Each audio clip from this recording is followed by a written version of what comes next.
The first thing I noticed about St. Augustine Memorial was how quiet it was.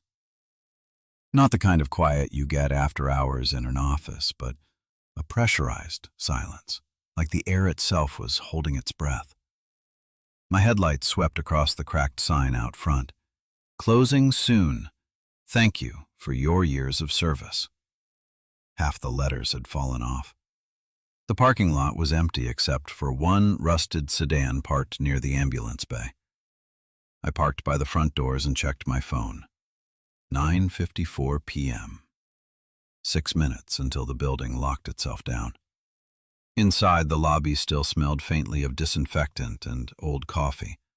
A few lights buzzed overhead, throwing yellow circles across linoleum that hadn't been mopped in days. A faded children's mural smiled from the wall behind the reception desk, painted animals that somehow made the place feel lonelier. That's where I met Dr. Harlan Whitby. He was older than I expected, thin, neatly dressed in a wrinkled lab coat, white hair combed straight back. His expression was polite but tired, the kind of tired that sinks into bone. "You must be Ethan Rowe," he said. His voice was calm, almost relieved. "Appreciate you coming in. It's been difficult to find anyone willing to take the overnight position." I tried to joke. "Guess I'm just looking for peace and quiet." He didn't smile. "You'll get one of those." He led me down a corridor, his shoes tapping softly against the tile. Every sound echoed. Most of the rooms we passed were dark, doors left open, beds stripped bare. The hospital was mid-shutdown, half the lights turned off to save power, equipment covered in sheets. "This facility will be fully decommissioned by the end of the month," he explained. "No patients, no active wards. You'll be here alone most nights." "Sounds easy enough," I said. We stopped at the security station near the front doors, a small booth with an old monitor, radio, and a spiral notebook. Whitby placed a folded paper on the desk. "These are the rules," he said simply. "Follow them exactly as written." I unfolded it, expecting some routine checklist, fire exits, emergency contacts, that sort of thing.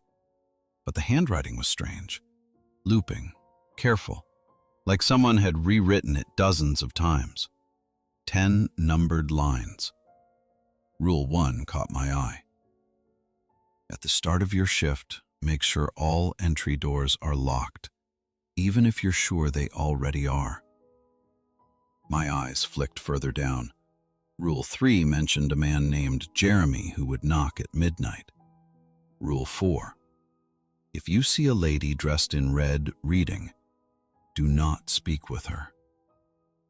I looked up. Is this some kind of prank? Whitby didn't answer right away. He clasped his hands in front of him, watching the dark hallway like he was listening for something. Then he said quietly, "Those rules were written because people stopped following them. You don't have to believe them, Mr. Rowe. Just obey them." His words hung there. I tried to laugh it off, but it came out forced. "Sure thing, Doc." He nodded once and turned to leave. "Doors lock at 10 sharp. You'll hear the click.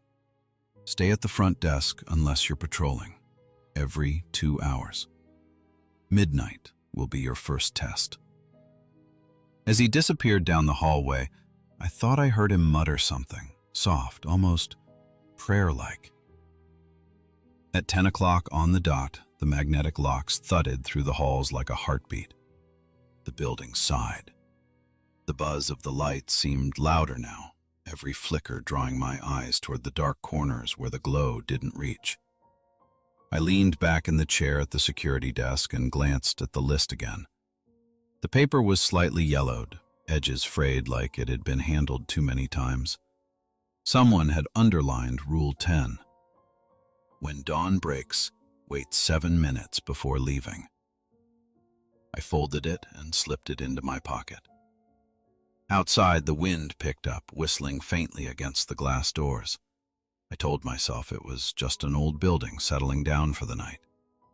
But when the intercom hissed once, just a soft click like someone testing the line, I realized I wasn't as alone as I wanted to believe. The hours between 10 and midnight crawled. I spent them pacing the front corridor, flashlight in one hand, radio in the other. The hospital's silence had a weight to it. Every sound seemed to echo forever. My own footsteps, the hum of ancient wiring, the soft tick-tick of the exit sign flickering above the door. At 11:57 p.m., I sat back at the station and rubbed my eyes. Somewhere deep in the building, a pipe creaked like a slow groan. I checked the clock again. Midnight. Then, one single knock. Not timid, not loud, just deliberate. I startled, then remembered Rule 3. At midnight, Jeremy will knock once. Let him in. He'll clean until 4 a.m. I rose and unlocked the front door. A man stood outside, smiling through the glass. He was in his mid-40s, wearing coveralls stained with old bleach marks. His mop and bucket rested beside him. "Evening," he said brightly as I opened the door. "You must be Ethan. Doctor said you'd be here tonight." His voice was easy, cheerful in a way that didn't fit this place. I nodded, forcing a smile. "That's me. You must be Jeremy." "Sure am." He rolled the mop bucket in and looked around like greeting an old friend. "Shame they're closing her down. I've been cleaning these halls since before they switched to plastic gloves." He laughed at his own joke, and I found myself relaxing, if only a little. Jeremy talked like the kind of guy who'd strike up a conversation with anyone at a gas station. "So, you here all night?" he asked. "Yeah, just me." "Ah, good. Place gets real creaky without someone breathing in it. But don't you worry. I'll keep it tidy." He set off down the hallway, mops squeaking rhythmically on the tile. For a while, the only sounds were his humming and the wheels of his bucket. Then I heard it. A faint, soft murp. I turned and saw a black cat sitting on the counter near the radio. Sleek, bright eyes reflecting the amber light from my desk lamp. "Well, hey there," I murmured, holding out my hand. Jeremy's voice called from the hall before I could touch it. "Ah, you met Sam!" The cat jumped down and padded to Jeremy, tail flicking. Jeremy grinned like a proud parent. "He's our mascot. Fella's been here longer than me. Follows me everywhere. Helps me clean." I blinked. "Helps you clean?" Jeremy nodded seriously. "Sure does. See, sometimes things spill that ain't supposed to. Sam always knows where. He'll just sit there and I'll mop it up. Easy as that." Sam looked up at him and meowed again, low, almost approving. I chuckled uneasily. "Smart cat." "Smartest there is," Jeremy said. "He don't like everyone, but if he sticks by you, you're in good shape. Means you're fine." I wanted to ask what he meant by fine, but Jeremy had already gone back to work, humming something tuneless. The sound echoed down the dark corridor until it was impossible to tell where it was coming from. Around 1 a.m., I did my next patrol. Most of the building was dark, emergency lights glowing faintly at intersections. A few doors rattled slightly from air pressure changes. Somewhere near radiology, I heard wheels rolling. I figured it was Jeremy and decided not to bother him. When I circled back, Sam was sitting at the end of the hallway, eyes fixed on something in the distance. His tail twitched once. Then he turned and trotted back toward the security station like he'd finished checking something. The clock ticked toward 2 a.m. I tried to focus on paperwork, but my attention kept drifting toward the far corridor. The lights flickered there more often, in a steady rhythm, like breathing. From the janitor's closet, Jeremy sang quietly to himself, voice barely audible over the mop's swish. It sounded like a lullaby.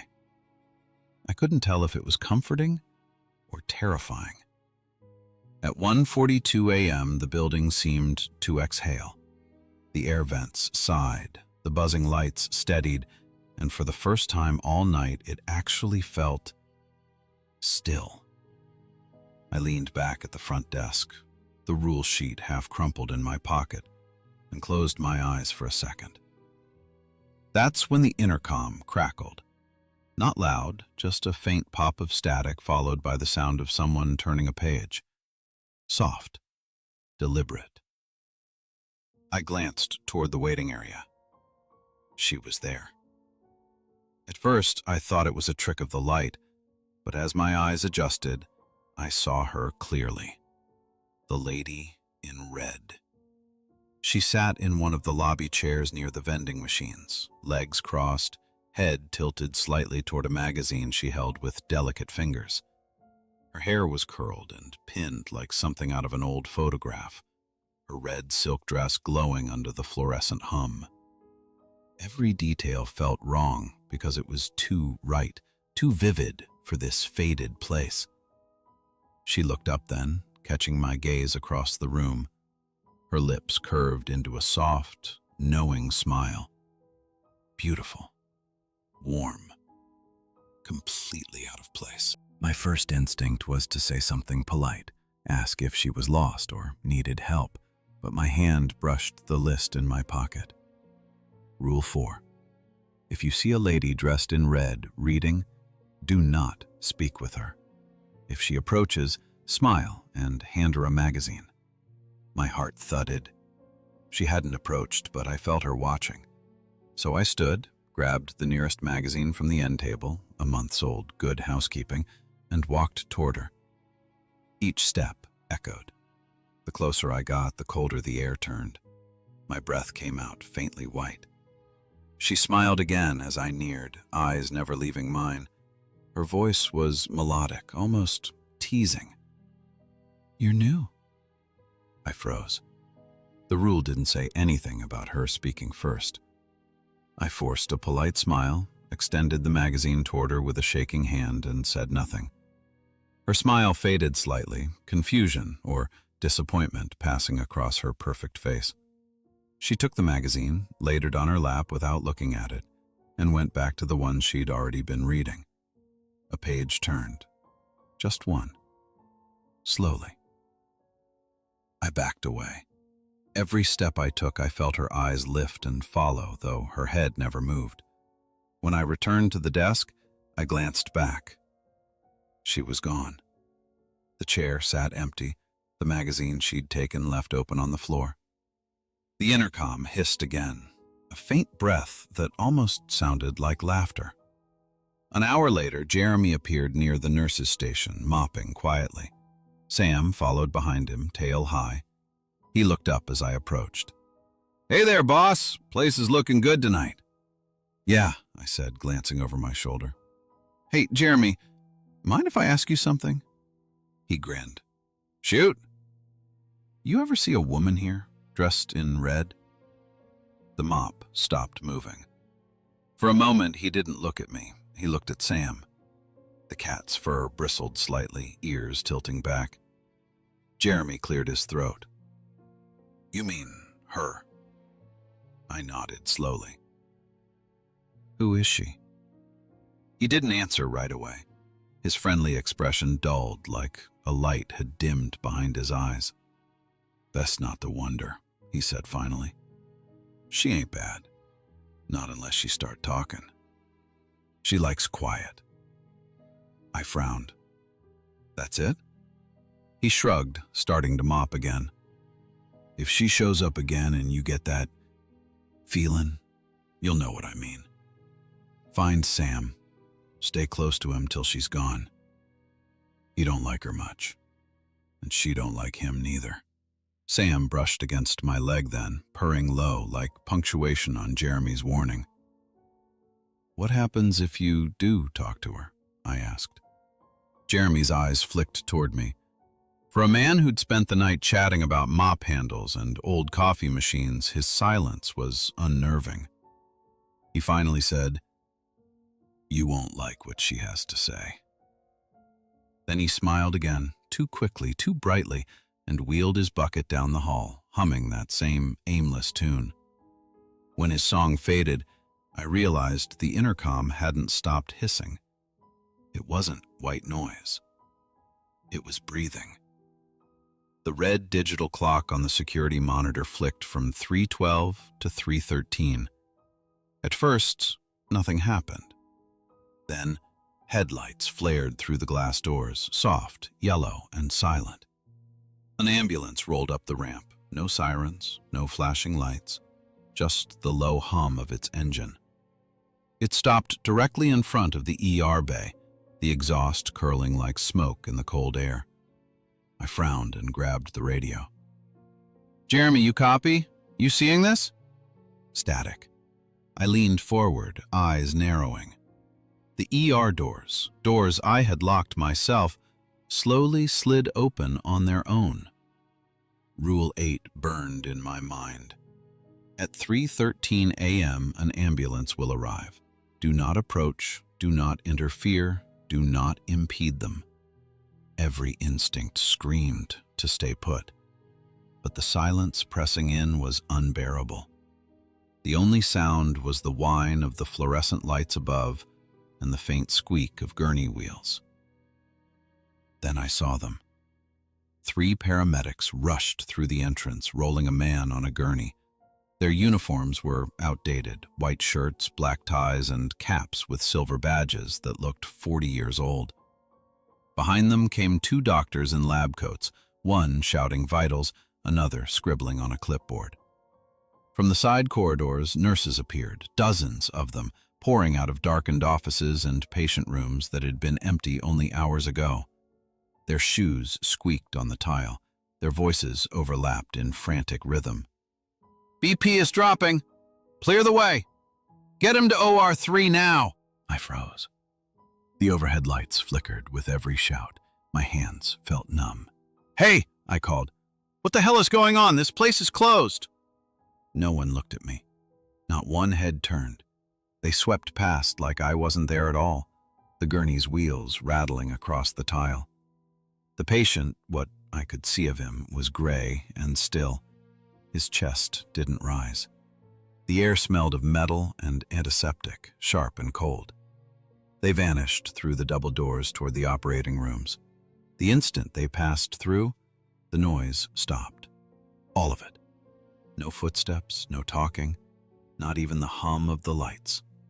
The silence was so heavy, it rang in my ears. I waited.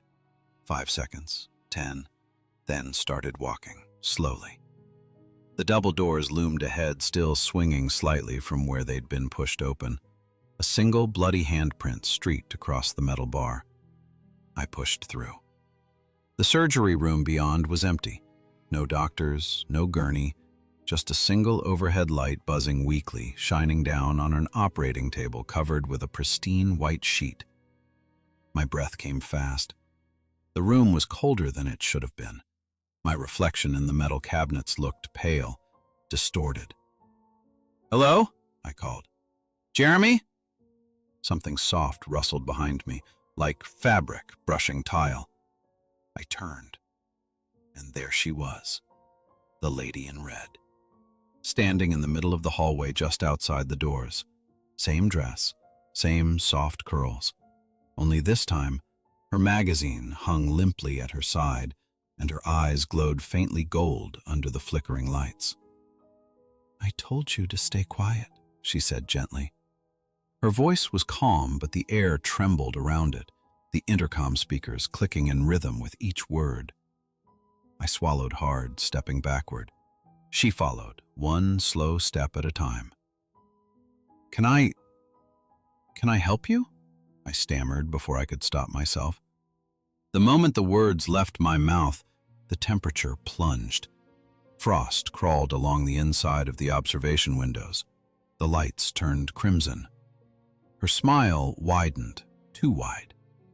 The sound that came from her throat wasn't laughter, but something like it, distorted, layered, echoing from every hallway. From down the corridor, I heard footsteps, dozens of them, heavy and dragging, approaching fast. The intercom exploded with overlapping voices. "Code blue! Code blue! Code blue!" repeating over and over until it warped into a single shriek. I stumbled backward into the OR, heart pounding. The reflection in the metal cabinet behind me didn't match my movements anymore. It was standing still, watching me. The lady in red stepped closer, her eyes burning brighter. "You shouldn't have spoken." Her shadow stretched toward me, fingers lengthening, twisting across the floor like spilled ink. Somewhere down the hall, I heard a sharp mew. Sam's voice, loud and angry. The lights flickered again, the red draining to gray, and she hesitated, just long enough for me to bolt through the doors. As I ran, the intercom clicked once more, and her voice whispered through every speaker in the building. "You can't hide from what you said." I don't remember how long I ran. The corridors blurred, rooms I hadn't seen before, lights flashing in and out like the building was breathing through its wires. The sound of heels clicked faintly behind me, calm and steady, like she wasn't chasing, just following. "Ethan," she called softly, the name dripping from every intercom speaker. "You were kind to smile. Why did you have to speak?" My lungs burned. I rounded a corner into the administrative wing, nearly tripping over a rolling cart. The hallway ahead was lined with wheelchairs and covered gurneys, props from a hospital that didn't exist anymore. Then I saw movement. A black shape darted from beneath one of the carts. Sam. He stopped in the center of the hallway, tail puffed out, ears flat, his yellow eyes locked on something behind me. Then he hissed, loud, sharp, defiant, and every overhead light exploded in sequence down the hall, showering glass like rain. The lady in red's voice vanished mid-word. When the last light burst, the hallway went dark except for the emergency exit glow. Sam looked up at me once and padded forward, brushing against my leg before turning down another corridor, glancing back like he expected me to follow. "Good boy," I whispered, voice shaking. I followed him through the maze of shadowed halls until we reached the lobby again. My station lamp was still on, humming softly, paper scattered from where I'd fled. The rule sheet lay in the middle of the floor, edges fluttering in the faint draft. Rule 5 flashed in my mind. If you broke Rule 4, seek out the company of Sam. Stay near him until she leaves. Sam jumped onto the reception counter and sat down, eyes fixed on the hallway I'd come from. His tail flicked once, twice, then went still. The silence stretched so long I could hear my pulse in my ears. Then, slowly, the air began to warm. The first color of dawn crept across the frosted glass doors, thin streaks of orange cutting through the blue-gray shadows. I let out a shaky laugh that sounded more like a sob. "I made it," I whispered. "I actually—" A voice interrupted from behind me. "You did well tonight, Mr. Rowe." I spun around. Dr. Whitby stood just beyond the security desk, face pale in the dawn light. I hadn't heard the doors unlock. How long have you been here?" I asked. He smiled faintly. "Long enough." His gaze drifted to the rule sheet on the floor. "You spoke to her, didn't you?" I swallowed. "Yeah." "She remembers voices. Best stay quiet from now on." He reached down and picked up the paper, folding it neatly. "You followed the rest. That's what matters." I wanted to ask what she was, who the doctors and nurses were, what this building really was, but his expression told me I wouldn't like the answer. Instead, he said, "One last thing. You remember Rule 10? I nodded. "Wait 7 minutes before leaving." "Good. Do that. Don't rush the sunrise. He walked toward the double doors that led deeper into the hospital, his footsteps echoing away until they faded completely. The clock read 6 a.m. I sat there, watching the light climb the walls. The glass doors ahead glowed with the reflection of morning, mine staring back at me. My hands trembled, but I stayed seated. 6 minutes. At 6:06, I stood and gathered my things. Sam was gone. The building felt lighter somehow, like it was finally asleep. I approached the doors. My reflection did the same. At 6:07, I reached for the handle. My reflection smiled first. Not wide, not cruel, just wrong. Delayed by half a second, eyes unblinking. The phone behind the desk rang once, then again. I turned slowly, hand still on the glass, picked it up. "Ethan Rowe," I said, voice barely steady. Dr. Whitby's voice came through the line, calm and distant. "You stayed past dawn, didn't you?" I froze. "Yeah. How did you—" Static swallowed the rest. When it cleared, I heard only one thing. The soft sound of pages turning, slow and deliberate, somewhere inside the building. I dropped the phone. The reflection behind the glass raised its hand and waved goodbye. If you made it this far, you've earned your sunrise. But remember, some places don't stay empty just because the lights go out.